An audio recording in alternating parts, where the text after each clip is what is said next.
Hey guys, Rumblin Man here, coming to you from Anaheim, California, and in this video I'm going to show you my personal favorite highlights from my first day at Winter NAMM 2019.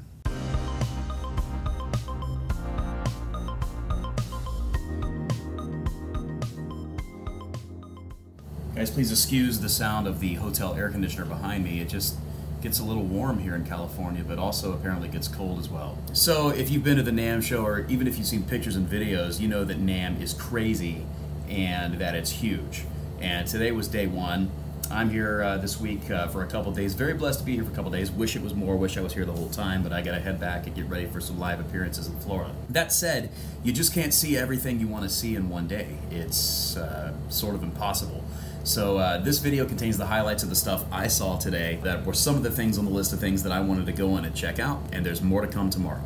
Highlight number one, the D'Angelico booth. D'Angelico guitars, or as some say, D'Angelico, is a really cool brand that made a resurgence in the past couple years. You can see on the screen right now some footage from when I went into the booth earlier.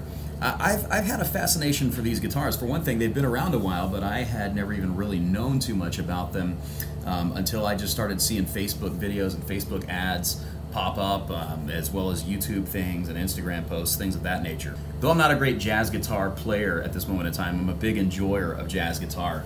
And I've seen and listened to so many clips of guys playing beautiful jazz guitar licks on these D'Angelico guitars and the neck pickup, and I think they sound so good for that kind of music. And then they've actually really made some versatile guitars, you know, guitars that are reminiscent of a Gibson 335, or you got, you know, arch top, single humbucker in the neck position, you know, jazz style guitars. Very cool stuff. Last year, I believe it was last year at NAMM 2018, that they started releasing some brand new solid body models. And there's a couple new things that they have out in their solid body line that I'm particularly excited about this year that are highlights to me. And one of those things is the new Deluxe Brighton model.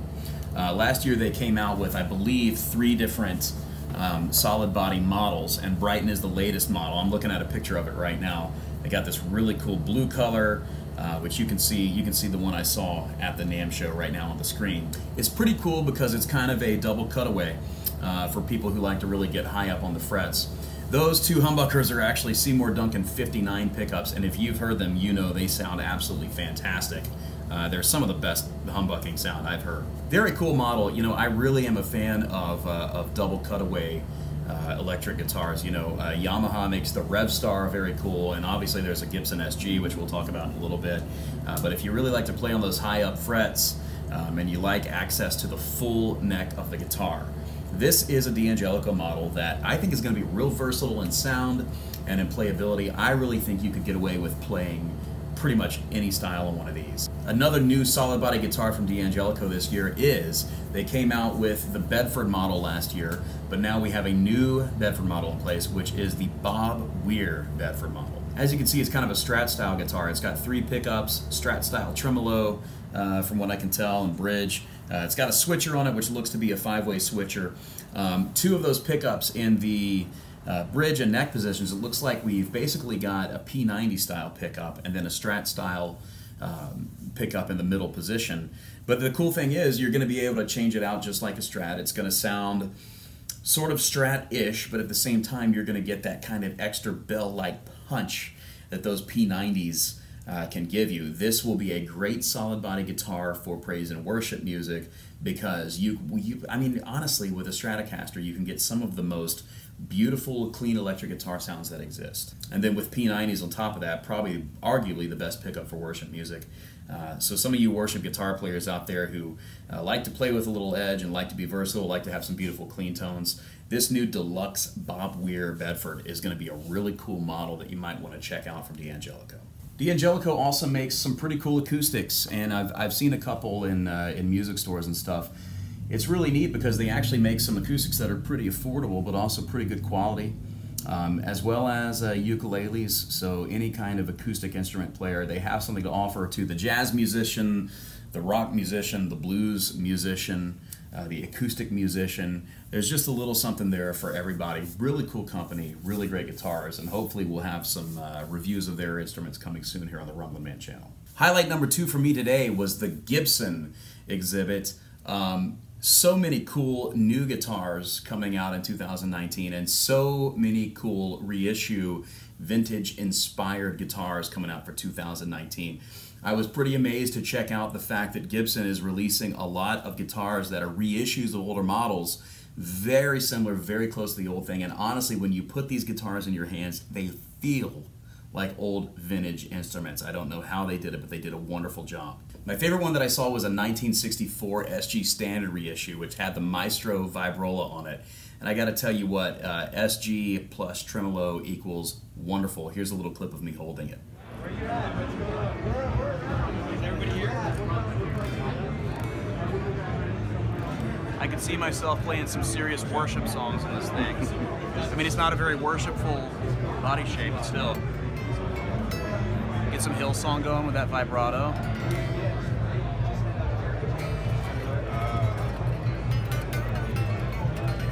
Feels like it's old. I also saw a very cool 335 model from the Mod series in this really cool blue sparkle color. A couple F-holes, some humbuckers, a Bixby, and a Gibson logo on the headstock, and you've got a recipe for absolute beauty there. Also in kind of a vintage tinted TV yellow was a 1960 Les Paul Special double cut reissue with a couple of P90s, and I guarantee that's going to sound and play so amazing. If you're into vintage Gibsons, guess what? You don't have to actually backtrack and go pay somebody $8,000 on Craigslist to get a vintage Gibson that you don't know just how good condition it's going to be in, when Gibson is now releasing some new vintage Gibsons. I fancy a Gibson SG. That said, the new Gibson SG Special, which is stocked with P90s in a very cool faded Pelham blue finish. So it's not going to be, you know, that straight up Pelham blue that kind of smacks you right in the face. It's a faded Pelham blue, kind of adding to the vintage flair of it. I've been checking these out on the internet lately, and to see one of those in person was really cool. And quite frankly, if I were going to buy an SG today, I'd probably go with one of these because it's one that you can potentially afford, and it's also a quality instrument with some great sounding P90s. Highlight number 3 for me today was Takamine guitars. I've been a big fan of these guitars. Personally, I've gotten a chance to play them since the early 90s, and they are wonderful instruments, very player-friendly necks on those guitars, wonderful electronics. They just sound absolutely great plugged in. I didn't get any video at their booth, but here's some photos. New for 2019, they've got some really cool new thin line acoustics. And they have them in a variety of beautiful woods. And the cool thing about this is I got to hold one in my hands and play it a little bit. I mean, they're very, very thin, thin line, you know. But when you hold one and play one, it's the full Takamine experience. You really feel like you're holding and playing an acoustic, and it is one. But it just doesn't have that big thickness that sometimes we don't like when we've got our arm draped over a big dreadnought or something. So maybe something that might have a little less feedback. I definitely recommend checking these out. I also got a glance at the limited 2019 model. I believe they've released an annual limited model every year. And so that was the one for 2019, which was very cool to behold in person. I got to chat with Tom Waters, head of product development at Takamine, and I'll tell you, he's an interesting guy to talk to. He knows his stuff when it comes to these guitars, and I also, for the first time, I actually got to play for myself a particular model that I've been wanting, which is the P4 DC Dreadnought Cutaway from their Pro Series line number 4. So far on the Rumblin Man channel, I've always reviewed strings, electrics, basses, pedals. I've never really reviewed an acoustic guitar on here before. If you'd like to see acoustic guitar reviews and acoustic electric guitars, let me know, because we could make that happen. I've got a condenser mic and plugins and stuff, and we could start getting some acoustics going here on the Rumblin Man channel, and hopefully we'll have a few Takamines for you to check out. Highlight number 4 for me today, mono. Throw your hard shell case away. A lot of you guys probably know about mono cases. These are wonderful quality cases. You know, it's interesting because they're nice and soft like a gig bag, but they also will protect your instrument hardcore like a hard shell case, and you can throw them on your back. I've talked with guys who will actually check these, not carry them onto the plane. They will check them. These are awesome cases. They make fabulous acoustic cases, double electric guitar cases, bass guitar cases, double bass guitar cases. I mean, whatever you can imagine. You know what my favorite mono product is? I mean, yeah, and also for drummers they got stuff. And for pedal boards, I mean, if you're gonna get a pedal board that you're gonna be transporting with all your pedals on it, the buck stops here. But quite honestly, I love the Flyby. What a cool backpack, man. I mean, I've got a pretty sweet backpack. You know, I've got this really cool Kenneth Cole backpack I carry around, but I put it up next to the Flyby, and the Flyby is cooler every day of the year. It's got like a separate compartment for your laptop, and it can zip off of the rest of the backpack. It's amazing for musicians who are flying, and you're carrying a laptop with you, or maybe you're traveling on the road, and you want to have your backpack, want to have your immediate necessities there with you, and you don't want them to be in danger. You want them to be defended, well protected. Check out this clip of a mono employee giving me a tour of the Flyby backpack. So this guy, the Flyby here, the killer feature of this bag is actually it comes detachable. So it comes off all the way, and then you can just put your laptop in this side, and then you can leave the big one in the hotel or whatever, and then you can just carry it. So, and then there's a small pocket here also. Nice, so, man. And then wow, that's so cool how it detaches like that. Yeah, and then it just put back on like this. Just zip it up all the way.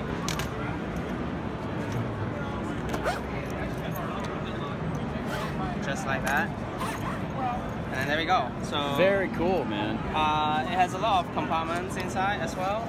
So right now it's got a lot of like packaging in there. So you can put your like hard disk, cables or anything, paper over here. Nice. It'll fit some of the DJ devices. Yeah, man. Yeah, controllers and everything. And then here's for your cables, so that you can put off. Oh, so cool. Grab your cables over. Charge cables and stuff. Yeah. And more pockets in front. So this guy, you can have it to put your name card, small things like your sunglasses, etc. I put my headphones in here. It's like usually have enough space for that. Yeah. Oh, I love that, dude. Yeah, and then like some more small pockets inside, so you can put your like documents and stuff in there. Love it. Highlight number 5 for me today from day one of the things that I got a chance to see was Onsong. You guys know I'm a huge fan of iPads. I use my iPad for so many things, and one of those things is to control a product that I'll be doing a review of very soon, the Line 6 Amplify TT. I got a review of this coming soon, and I control it with the iPad when I do sounds. I use an iPad to run backing tracks and worship from Loop Community.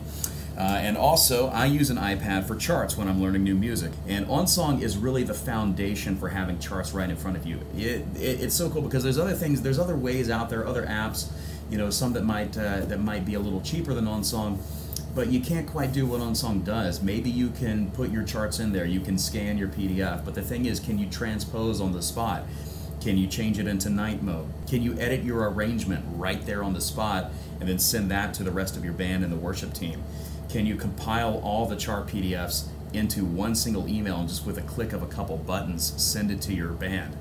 No, but with Onsong you can do all these things and many more, which is why soon I'll be coming out with a review of the Onsong app. It was very cool getting a chance to see for myself the things they got going on, and you can see a clip right now of Jeremiah Grube, the manager there, just kind of showing me some of the ins and outs of the program, and it's really neat. I've been using it for a long time, and I discovered today that there's a lot more you can do with it than I even knew. So Onsong is going to be my highlight number 5 from the day. Were you at NAMM today for day one? If you were, what did you check out? What were your favorite things that you saw? Let me know in the comments. Will you be here this week? Let me know what you're up to in the comments. I'm only here for a couple days, which was today and tomorrow, and I have a couple booths that I'm really going to visit tomorrow and try to get some more content out to you guys and let you know what I think about some of the beautiful new products being released in 2019. You want to get your Flyby backpack by Mono, or maybe your Takamine P4DC? Many of the products I mentioned in this video, I've got links in the description to where you can get them right now on Amazon. Don't wait, go on and get them. It's 2019, it's early. Make sure you stock up on musical equipment for the year. By the way, I'm now on Instagram. Sorry that I wasn't before. Been focusing on YouTube and Facebook and stuff, but I got an Instagram last night, and I posted many pictures and little video clips from today at the NAMM show that you can check out just as I'm hanging out here in Anaheim, California. And I'll be continuing up the Rumblin Man Instagram account. So if you want to click on that and follow me on Instagram, the link's in the description. Also, you can like me on Facebook. I post a lot on my Facebook page, but really most of what you're going to want to see, the thicket of the Rumblin Man material, involves being right here on YouTube. So please give me a thumbs up if you like the video today, and go on and hit that subscribe button. I need you as one of my subscribers, and I promise that I'll always bring you the best content I can. Like many other YouTube creators, I'm on Patreon, and if you would be interested in being a monthly contributor financially to the channel, I do need to make some upgrades and also need to make some arrangements that I can have more time to get fresh content to you guys, and your donations on either Patreon or PayPal go to that. That said, I will never pressure anyone to give anything because I know what that's like. We've all got a living to make and we've all got responsibilities. It's just there as an opportunity for those who are able and would like to. One special shout out, a friend that I made today, which was very cool. I met one of my very favorite YouTubers. Like a lot of you guys out there, I spend a lot of time watching gear videos on YouTube, and I met none other than Philip McKnight. And he was a really cool guy. I just saw him and I talked to him for a little bit. His channel's been a lot more successful than mine so far, and he gave me some advice and stuff, and he's a really cool guy. If you are not yet one of Philip McKnight's subscribers, make sure you are. He is definitely worthy of your subscriptions. Thank you, Philip, for being such a nice guy and for your encouragement and advice. I really appreciate it. As always, God bless you guys, and thank you so much for tuning in to this video about the things that I loved when I was at day one of NAMM 2019, Winter NAMM today in Anaheim. And I'm going back tomorrow, and I'll have more content for you guys very soon, hopefully tomorrow night, if I'm able to keep up this trend of editing videos late at night. So until the next video, I will see you soon.